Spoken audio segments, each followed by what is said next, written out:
Atención emprendedor, potencia tu negocio con préstamos con garantía hipotecaria de rebajatuscuentas.com y págalo hasta en 10 años. Bueno, y estamos con el expresidente del Congreso, el excongresista Daniel Abogataz. Daniel, ¿cómo estás? Muy buenas noches. Bueno, ¿qué tal? Daniel, en principio, ¿te sorprendió finalmente esta lista que se ha lanzado ya? Donde, a ver, la sorpresa en realidad, lo que hemos tenido en los últimos años es que va Perú Libre y va Fuerza Popular, va el fujimorismo en la misma lista. Bueno, yo creo que ya no es sorpresa que se conformen alianzas, por decirlo de una manera educada, contra natura, ¿no es cierto? O sea, tienes el marxismo-leninismo por un lado, con el fascismo representado por Avanza País y por el Fuerza Popular juntándose y Alianza para el Progreso, que ya no sabemos hacia dónde apunta o qué cosa es lo que quiere. Lo que queda claro en esto es que la mesa directiva se convierte en una herramienta para otros objetivos. O sea, acá en ningún momento hay un objetivo político, un objetivo de pensar en el bienestar del país, en implementación de alguna legislación, en nada. Simplemente son intereses particulares que están vinculados directamente a la situación jurídica de Vladimir Cerrón, con sus problemas penales, la situación jurídica de Keiko Fujimori con sus problemas penales. Estamos viendo lo que está ocurriendo con la norma de la colaboración eficaz, con el intento de descabezar la Junta Nacional de Justicia, atentar contra el Jurado Nacional de Elecciones. Entonces, esta unión, digamos, extraña del serronismo con el fujimorismo apunta a eso.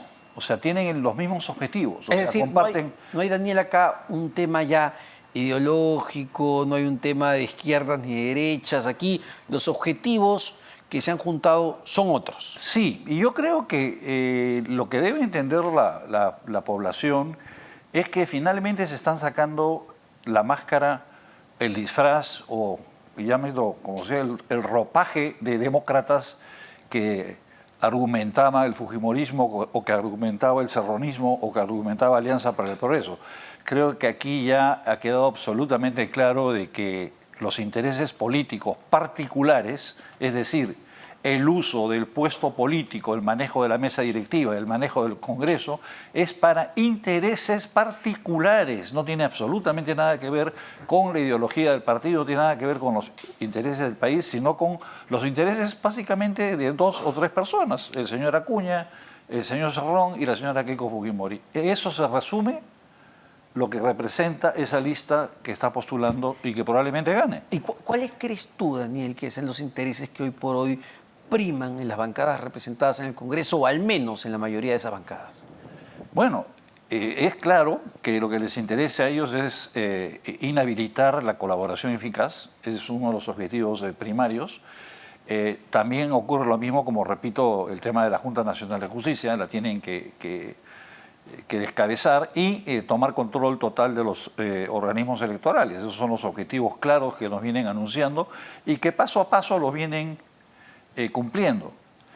Si ellos terminan con éxito esta tarea que se han encomendado, se constituiría, ya se conformaría lo que ya hemos venido viviendo, que es un autoritarismo o una dictadura parlamentaria de carácter anárquico totalmente, ¿no? Porque al fin y al cabo no es que haya una dictadura con un matiz leninista o un matiz socialista o un matiz de derecha, no, es totalmente anárquico. O sea, acá lo único que interesa son qué interés puede tener la señora Keiko Fujimori en determinado proceso del abajato, de los 2 millones del Banco de Crédito, de donde venga el dinero, o lo que pueda afectarle al señor Cerrón también en procesos penales.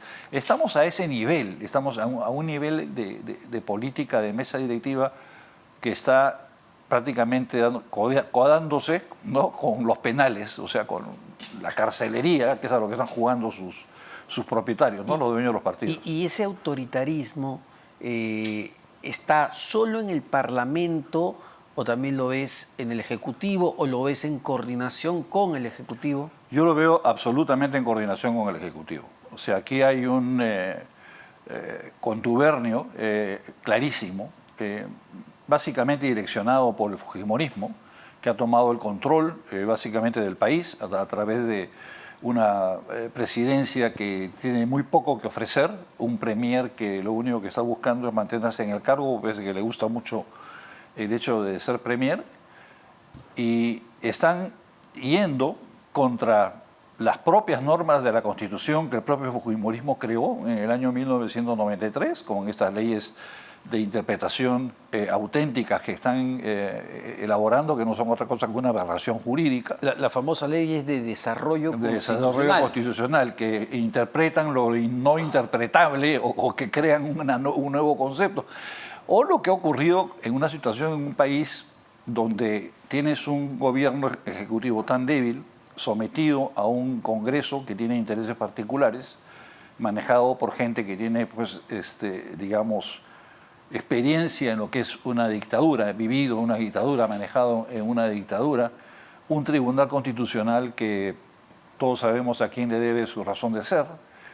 Estamos en una situación muy complicada, o sea, realmente una situación muy débil para la población, para la defensa de los derechos humanos.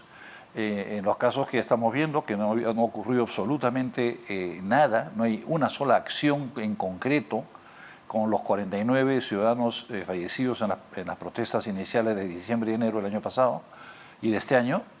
Entonces, ¿hacia dónde vamos? O sea, ¿hacia dónde estamos yendo con esto? O sea, a seguir imponiendo. Ahora, en la marcha, se ha tomado con calma, creo yo. Yo creo que la lectura de la situación de la marcha es que el ciudadano ya no tiene otra cosa que pensar en sobrevivir. O sea, que no se equivoquen. O sea, aquí ya la pérdida de esperanza absoluta en un Estado de Derecho ha calado hondo y está calando cada vez más hondo. O sea, ya no tiene, yo creo que ya no hay hacia dónde más pueda seguir profundizándose la pérdida de confianza absoluta en un Estado de Derecho, ¿no? Eso puede llevarnos a una situación de pausa aparente, de calma aparente, pero es muy peligroso en el futuro porque... ¿Se puede encender en cualquier momento? En cualquier momento.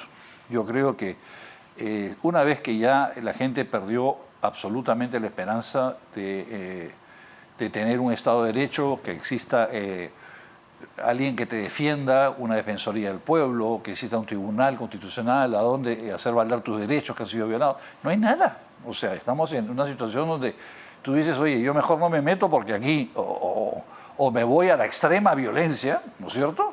O me desaparecen. Y ese es un tema que debería estar sobre la mesa, ¿no? Tú fuiste parte en un primer momento, una primera etapa no del gobierno, pero sí acompañaste al expresidente Ollanta y recuerdas todo lo que se generaba detrás de él, sobre todo la primera vez que candidateó. Hoy por hoy, cuando hablábamos de Pedro Castillo, muchos recordaban con pena el gobierno de Ollanta. ¿A qué voy? En el 2026, si todo continúa, si Boluarte continúa, si este Congreso continúa, uno se pregunta, ¿qué puede llegar en el 2026? Cualquier cosa. Cualquier cosa. O sea, lo único que vemos son intentos de crear nuevos partidos políticos.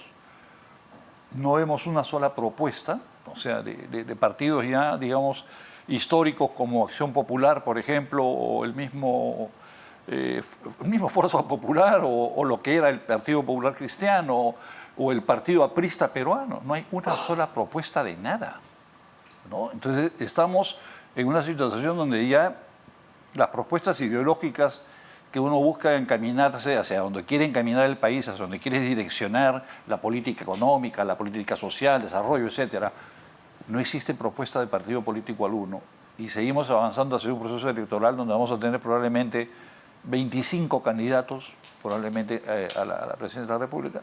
Va a llegar a un escenario igual y otra vez que va a ser votar contra el fujimorismo, ¿no? Que para ese entonces ya construyó y manejó, o eventualmente ya ni siquiera habrá que pensar en preocuparse en las elecciones, porque si ya tomó control del sistema electoral, ya olvídate, ¿para qué vas a votar, no?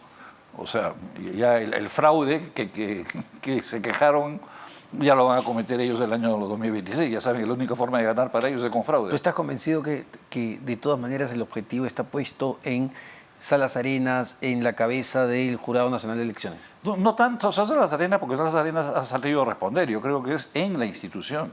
O sea, lo que ellos quieren es llegar a tener el control de la institución, las instituciones vinculadas a los organismos electorales, con lo cual ellos puedan manipular. No olvidemos que los primeros fraudes electorales que se hicieron en el Perú, de los cuales hemos tenido conocimiento, fueron hechos durante la época del fujimorismo.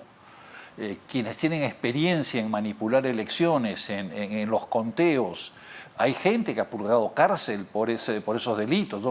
Tenemos una memoria muy frágil respecto a cuáles son los antecedentes del fujimorismo. Yo creo que a eso es lo que están apuntando, ¿no? O sea, comenzar a eliminar las barreras que se han impuesto para poder volver a tener de una manera oscura, oculta, el control de lo que puedas tú manejar, las votaciones, el control que puedas tener tú de las votaciones directamente o indirectamente, y de esa manera tener los objetivos que ya saben que el país no se lo va a dar.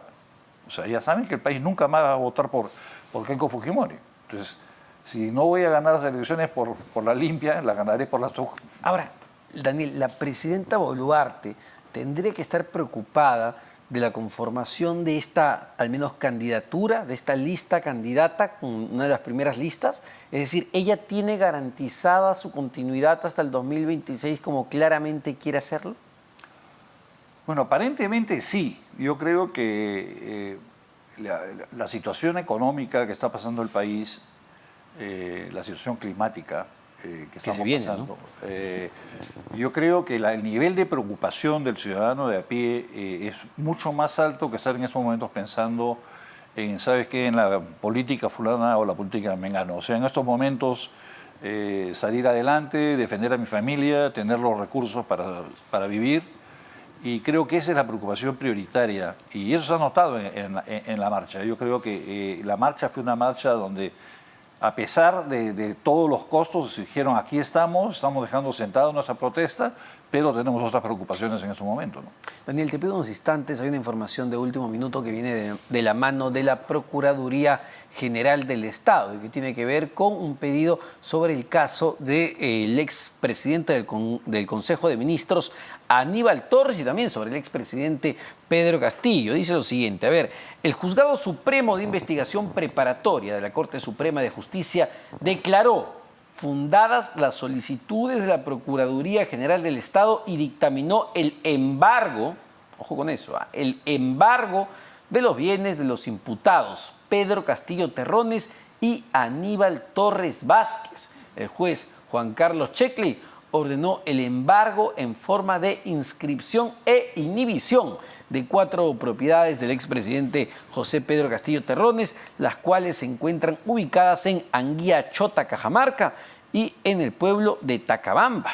En el caso del ex primer ministro Aníbal Torres Vázquez, se embarga en forma de inscripción e inhibición 9 bienes, 8 inmuebles ubicados en los distritos de San Isidro y Lima Cercado, así como un vehículo, 8 inmuebles del ex premier Aníbal Torres. Como se recuerda, la Procuraduría General del Estado ha solicitado una reparación civil de 67 millones de soles por el golpe de Estado perpetrado el pasado 7 de diciembre del 2022. Entonces, es el pedido que hace la Procuraduría, que ha sido aceptada por el juez Juan Carlos Checli. Se embargarán los bienes inmuebles tanto del ex premier Aníbal Torres como del expresidente Pedro Castillo.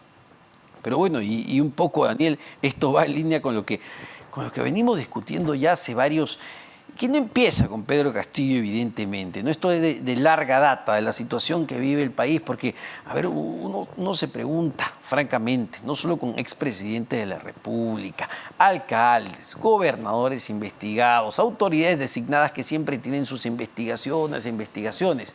Es como si toda la clase política, de una u otra manera, tiene que ver más con las notas judiciales que con las notas de análisis políticos o de gestión pública.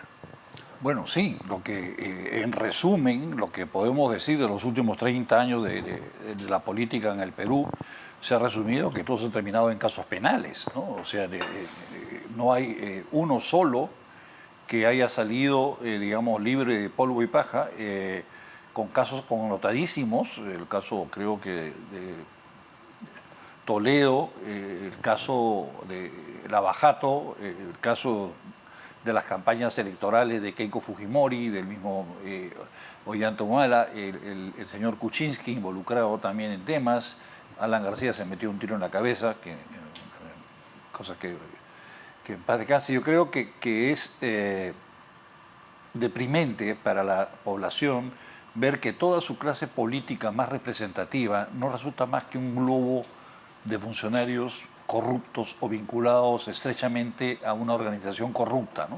O sea, que eso jala a los partidos políticos que están atrás de ellos.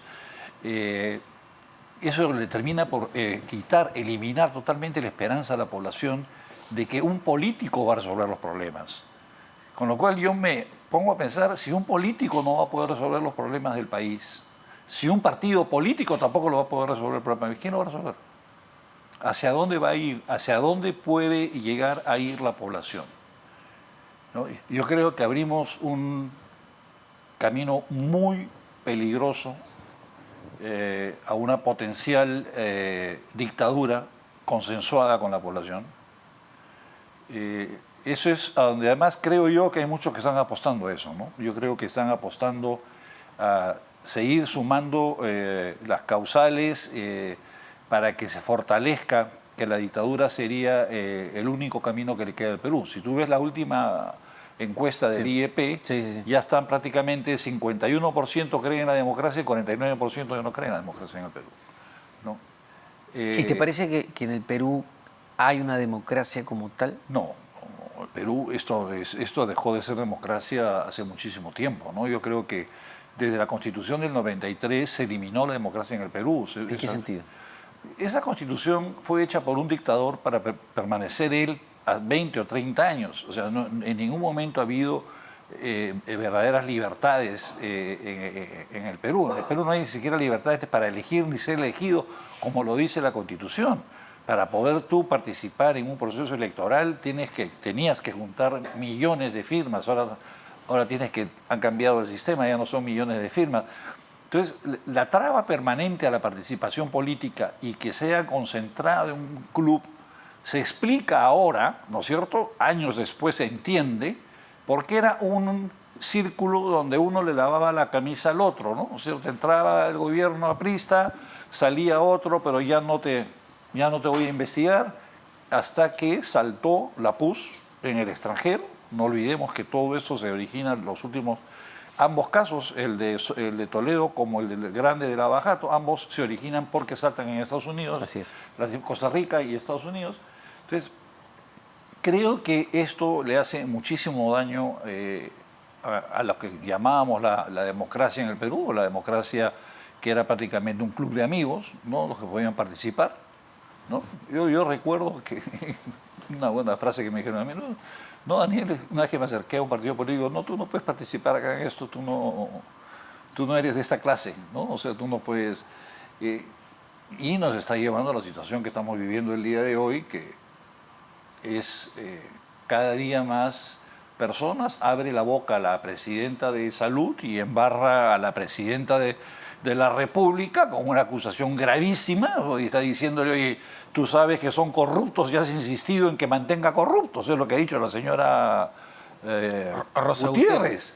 O sea, a la presidenta le digo, oye, te estoy diciendo que son corruptos y tú me dices que los mantengan los corruptos.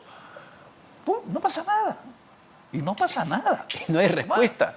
No hay respuesta ni de la presidenta ni del ministro de Trabajo. Nadie habla. Pero los medios tampoco. O sea, hay una apatía generalizada, como te digo, como ya estamos echados a muertos, ¿no? O sea, ya que el mar nos bote a la orilla, ¿no? Y termino con esto. Suena un poco pesimista, pero claro, ¿no? ¿Qué nos espera o cuánto riesgo genera tener un Congreso que apenas lo aprueba ya un 6-5% de la gente, que puede entrar dentro del error estadístico incluso pronto, y una presidenta, un gobierno aprobado por el 10% de la población? ¿Hacia dónde nos lleva una fragilidad institucional de ese nivel?